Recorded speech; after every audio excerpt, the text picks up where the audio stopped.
Good morning, friends. Today we will be discussing SAE 3402.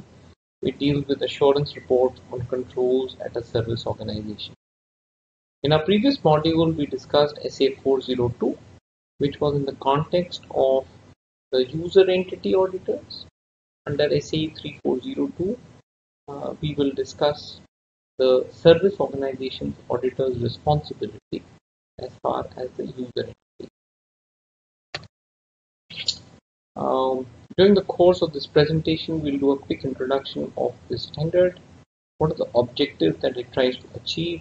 What are the key definitions that people should know of?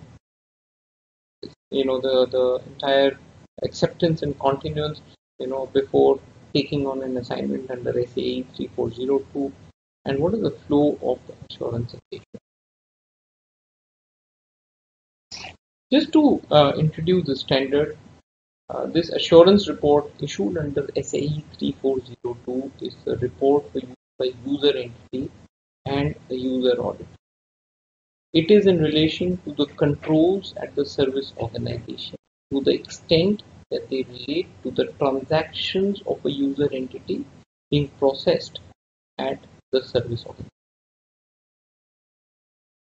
It provides a service, so the service organization really is providing a service to the user entity. That service that is provided to the user entity is likely to be relevant to the user entity's internal controls over financial reporting. And this is a matter of professional judgment in terms of the significance and the materiality of transactions that are being processed by the service organization. Applicability of SAE 43402 comes when the service organization is responsible for suitable design of the controls and is able to make an assertion that the controls operating at the service organization to the extent relevant to transactions being processed for a user entity are effective. SAE 3402 deals with assertion-based engagements. That means as to whether or not the controls, as I mentioned, are operating effectively, or the design and the implementation of the controls is suitable to prevent a material engagement. It is a reasonable assurance. It is not a negative assurance. And assurance conclusions worded directly in terms of the subject matter, which is basically the controls surrounding a class of transactions being processed and the criteria. Just to clarify, what does SA 3402 not apply to? It does not apply to reporting on whether controls at SO operated as described. Reporting only on controls at SO other than those related to a service related to user entities. So, for example, the service organization has its own controls in terms of its HR function that are of no relevance to the user entity, because the user entity is only concerned with controls surrounding, say, for example, the accounts payable process, which has been outsourced to the service organization. This report will only cover those controls that are relevant to the user entity as far as transactions being processed by them. Reporting on user entities transaction balances maintained by SO. So again, just to reconfirm that 3402 is a report on controls, whether it's the design and implementation of controls or the operating effectiveness of those controls. It is not an AUP report on controls at SO. It is a report which provides reasonable assurance. This slide is fairly busy, but we'll try and make it as simple as possible for people to understand. So basically, it just explains what are the SO auditor's objectives. His objective is to obtain reasonable assurance, issue a report. As part of that reasonable assurance, he needs to ensure that the description of the system as given by the service organization in respect of controls which have been instituted and the both manual and IT controls and the service organization to process transactions which have been outsourced to it by a user entity, whether that description captures the entire process flow, it fairly presents the system, as designed and implemented throughout the period. It should mention the control objectives and what controls have been instituted to meet those controls objectives, and whether the controls operated effectively. Now, controls operated effectively would be covered only means in a Type 2 report, and thus the scope of the engagement of the service organization auditor is critical. If it is only as far as Type 1 report is concerned, he would not comment upon the operating effectiveness. If it's a Type 2 report, he would cover the operating effectiveness.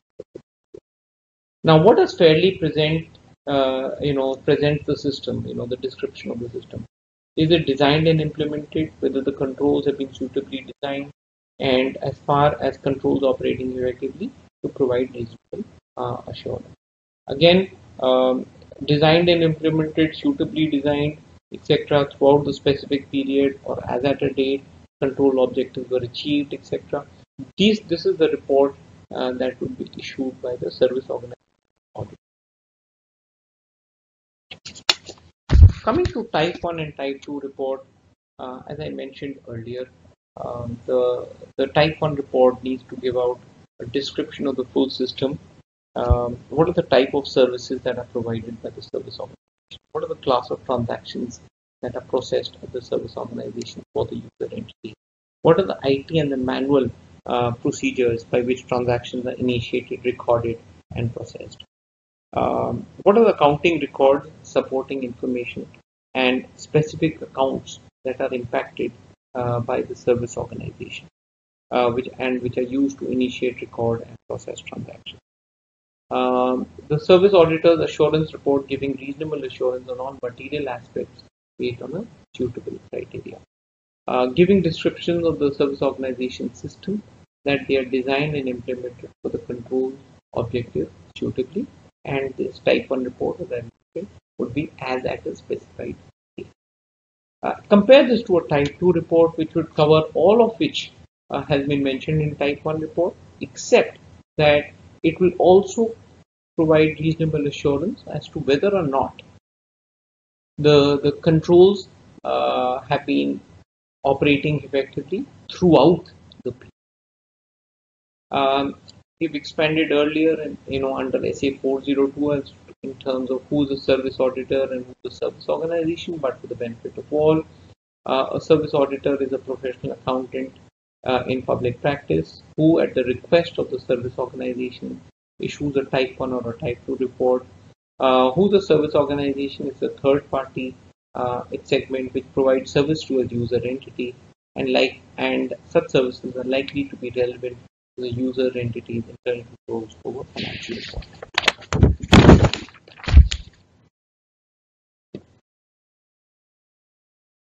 What are the considerations that the service organization auditor should consider before acceptance and continuance of such assignment? So basically, the service organization should first determine the competence and the capabilities of the service auditor. What is the criteria to be applied by the service organization to prepare the description of the system? Will it be suitable and available to user entity and their auditors? And if there are any scope limitations. So there are sort of considerations both at the service organization level and at the service organization auditor level before an assignment of this sort is accepted.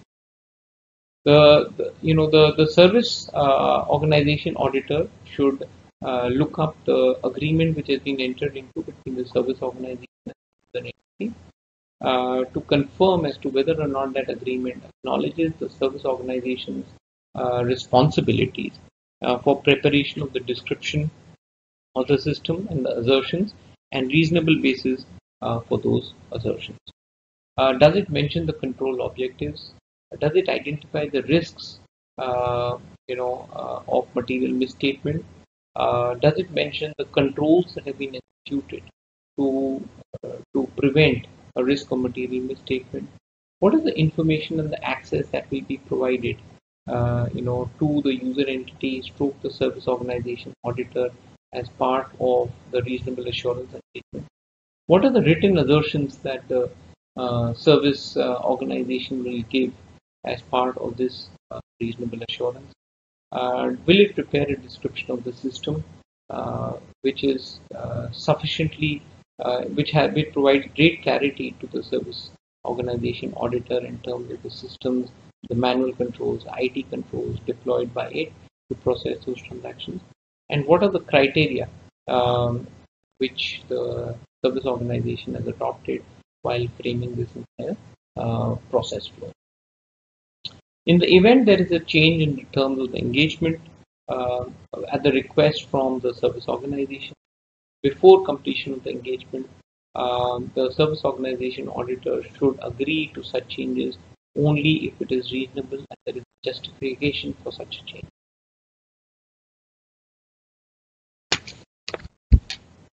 Quickly coming to the flow of the insurance assurance engagement as far as the service organization auditor is concerned. We've spoken about the fact that the auditor, service SO auditor, would need to gain an understanding of the SO systems, obtaining evidence on the description. That would be in relation to what are the type of services provided, the class of transactions, procedures by which the transactions are processed through from initiation through to processing into the general ledger. What are the counting records, specific information, and accounts that are impacted by these class of transactions?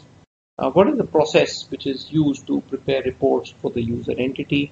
What are the control objectives, and what are the controls, and what are the complementary user entity controls? So basically, the service organization auditor would need to get good evidence around the system that the service organization has set up to process, initiate, record all of these transactions which have been outsourced. He would need to obtain evidence regarding the design of controls, whether the controls are identify controls which are necessary to achieve the control objectives, and understand what are the risks that threaten achievement of those objectives, as well as what are the controls that the service organization has instituted to prevent any of those risks of material mistake to those transactions. He would then need to obtain evidence on the operating effectiveness of controls in the event he is issuing a Type 2 report. This would entail the following: how has the control been applied? What is the frequency at which the control operates, and by whom is the control being operated? We will deal as we go along in this presentation. We'll deal with his responsibilities in terms of understanding how does the internal audit function at the service organization impact the nature, timing, and extent of his own audit procedures. He would need to understand the internal audit function and the impact thereof on his reports. He would need to obtain written assertions, representations from the service organization as regards, the fact that all information has been provided to him. He's been made aware of any non-compliance with laws and regulations, and the assertions that the service organization is giving in relation to the entire system and the controls that have been instituted by it to process those transactions. It would be his responsibility as well to look at all subsequent events which may have a bearing on his report and on his conclusion. He would need to look at other information which may have a bearing upon his conclusions and the reasonable assurance that he is expected to give. He would need to do the documentation thereof. All of these boxes will be expanded later on in this presentation. He would then need to prepare an assurance report and other communication responsibilities.